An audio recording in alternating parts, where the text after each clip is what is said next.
itu ada masalah ya, saraf atau otak atau dari genetis juga bisa, itu yang mengakibatkan mental bermasalah atau masuk ke fisik juga. Autisme itu adalah suatu gangguan yang terjadi biasanya bisa mulai dari anak-anak dari lahir, bisa juga dari balita.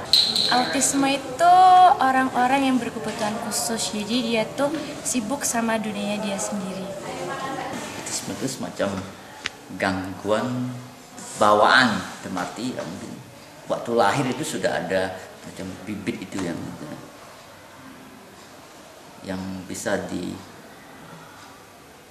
diamati, mungkin ya sulit berbicara, kadang-kadang ya untuk berkomunikasi secara lisan seperti ada banyak hambatan gitu. Autisme itu kan manusia yang lahir itu kan kurang sempurna ya, jadi kurang sempurnaan itu menjadikan tidak bisa bergaul dengan orang lain.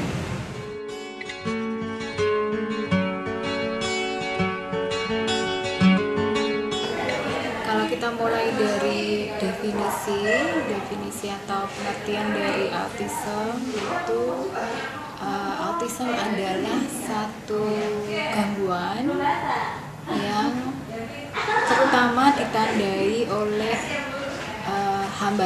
adanya hambatan atau kesulitan dalam berinteraksi sosial, dalam berkomunikasi, dan juga dalam belajar perilaku. Itu mengenai autism. Oke, buka.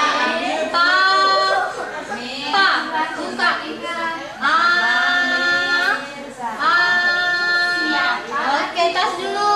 Tosnya mana? Sudah selesai? Tosnya mana? Oke, Fadil meniru suara papa. Jenisnya itu bisa dibedakan menjadi 3. Yang pertama itu yang tipe menghindar, ya, menghindar atau menolak. Ini memang anak-anak autis yang dia akan merasa tidak nyaman atau menghindar dengan berinteraksi, ketika berinteraksi atau bertemu dengan orang lain.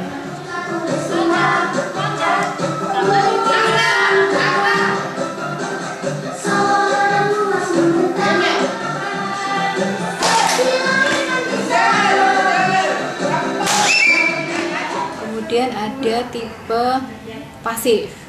Tipe pasif itu tidak menghindar, jadi dia mau didekati, tetapi dia pasif. Dia harus dimulai dulu, baru dia kemudian merespon. Dan yang ketiga ini ada tipe yang aktif, tetapi aneh atau ganjil. Jadi dia mau mendekati, tapi dengan cara-cara yang agak aneh. Ya, misalnya dia mau mendekati orang lain, tapi dia pegang-pegang rambutnya, dia membau-bau tubuh orang yang ada di dekatnya, seperti itu. Itu kan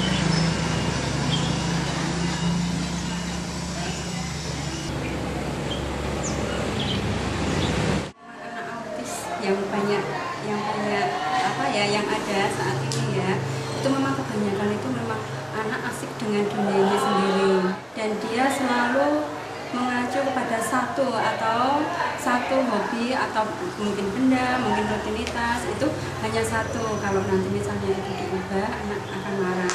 Dan kalau asik dengan dunianya sendiri itu kadang-kadang, karena anak-anak memang kadang-kadang masih belum bisa menerima rangsang atau menerima instruksi atau perintah, jadi dia cenderung untuk asik dan seakan-akan dia tidak mendengar apa yang kita katakan. Untuk mendiagnosa anak itu autis atau bukan, itu sudah ada yang mendiagnosa tersendiri. Jadi kami sebagai guru kalau mau melakukan terapi atau melakukan suatu merubah tingkah laku anak itu berdasarkan diagnosa yang orang tua bawa ke sini dari P3TKA atau dari dokter anak. Jadi dari tim yang saling terkait gitu. Jadi kami sebagai pendidik tidak mempunyai kewenangan untuk oh ini autis, oh ini bukan autis. Pembelajaran atau terapi yang dilakukan ini multi metode karena anak-anak itu bervariasi, bermacam-macam karakter. Jadi sesuaikan dengan keadaan anak. Tidak bisa satu metode diterapkan untuk anak yang lainnya. Sama-sama autis tapi metodenya berbeda-beda. Ada juga anak-anak yang nonverbal, jadi dia sampai sudah diterapi, sudah diajari gitu, kalau bakat verbalnya itu lama nggak muncul. Jadi kita menyampaikan kepada anak-anak yang nonverbal itu kadang-kadang kita dengan lagu, dengan gerak itu menyampaikan pesan kepada anak. Tapi kalau anak-anak yang bakatnya bagus, tidak ada kelainan pada organ-organ bicaranya, itu biasanya anak diterapi, dia akan diterapi bicara, dia akan dengan berjalannya waktu gitu, anak-anak akan bisa meniru dengan kata-kata sederhana, dan nanti dari kata-kata sederhana itu bisa dijadikan untuk komunikasi dengan teman-temannya.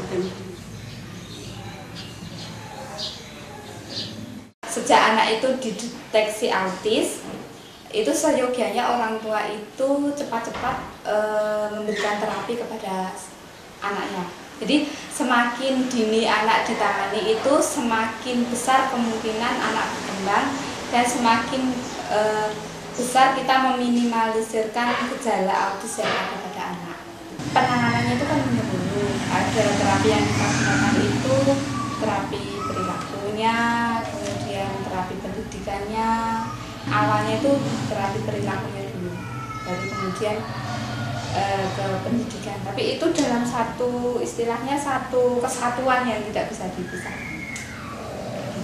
Dan terapi-terapi yang lain kayak SI, terus okupasi pun sudah include di dalamnya. Kemudian terapi bicara pun ada. Kemudian bermain itu juga ada. Nanti kita mau lompat. Lihat. Apa lihat? Lompat.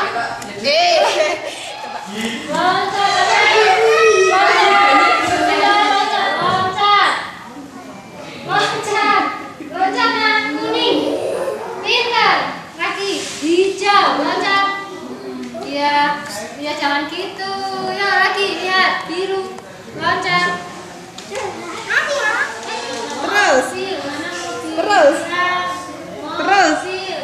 Terus. Mungkin dengan dia tantrum itu sebenarnya dia ingin mengungkapkan sesuatu keinginan dengan menangis, dengan teriak, dengan tertawa. Itu sebenarnya kalau untuk anak autis sendiri itu adalah bahasa komunikasi dia untuk ke kita yang barangkali kita sendiri yang memang tidak memahami si anak gitu. Kadang kan anak itu istilahnya ingin sesuatu atau bosen, kita tidak tahu, kita tetap memaksakan bahwa sebenarnya anak itu sudah bosen, misalnya dengan dia teriak-teriak, dengan cari perhatian, cari sensasi dan sebagainya. Itu ada hal yang seperti itu, tapi itu adalah bahasa anak sebenarnya yang mungkin kita sendiri yang kurang paham atau belum memahami. Pembelajarannya model klasikal, tapi untuk anak-anak yang anak awal itu lebih baik secara individual. Jadi satu guru, satu anak. Tas dan hidung. Pintar. Oke, lagi. Jadi satu guru, satu anak. Satu atau dua dalam satu ruangan itu masih bisa ditoleransi, tetapi ada anak-anak yang memang memerlukan penanganan khusus yang harus satu ruang satu itu ada. Secara individual tidak mungkin diklasikalkan di bareng-bareng, itu nanti akan istilahnya menambah rancu informasi yang diterima anak autis. Konsentrasi. Pintar, pegang, pintar, tarik dulu, lagi, konsentrasi, pegang, pintar, ditutup, lagi, pegang, itu dikunci, yang panjang, kunci, oke, sekarang angkat duduk, pintar, yuk, lihat dulu, tidak boleh marah, ulangi lagi, Nah, konsentrasi, lihat. Lihat. Pintar. Tarik. Bagus. Tas jempol. Oke, tasnya mana tasnya? Fadil. Tas lagi ya. Berapa? 1. Coba tulis angka 1. Angka 1 tulis. Wah. Angka 1 tadi berapa ini? 1. Ini 1. Coba ditulis. 1 di sini. Dalam satu ruang aja kadang anak itu mudah terdistraksi dengan istilahnya gambar yang ditempel, mainan satu buah mainan yang berserakan, itu kadang anak-anak terdistraksi, dia akan mudah teralih perhatiannya ke objek itu, apalagi kalau klasikal. Tetapi kalau anak-anak yang sudah istilahnya sudah secara emosinya sudah tertata, secara perilakunya juga sudah ada kepatuhan, kontak matanya juga bagus, kemudian secara akademiknya juga sudah berkembang. Itu kalau ada 1-2 anak yang hampir mendekati kesamaan kemampuannya, itu biasanya kita tidak menutup kemungkinan untuk menggabung. Atau secara klasikal misalnya 2 anak dijadikan 1, kemudian 1 guru di depan, 1 guru di belakang, itu untuk sebagai shadow. Atau 3 anak 2 guru, itu yang sudah pernah kita jalankan seperti itu.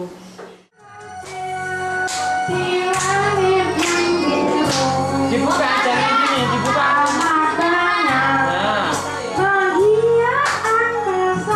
Nah, mulutnya jangan digeber. Buka.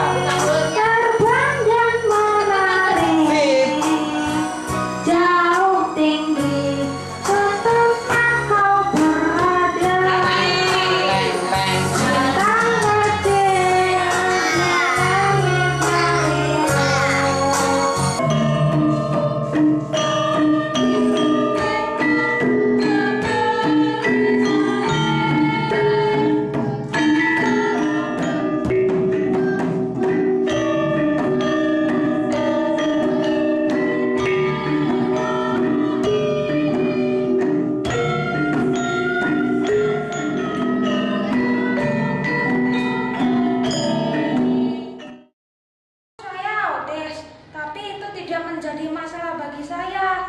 Jangan pandang kami lemah. Memang kami punya kelemahan, tapi kami punya kelebihan. Saya bisa belajar dan berkreativitas. Autis bagi saya bukan suatu penghalang, dan saya bangga menjadi diri saya.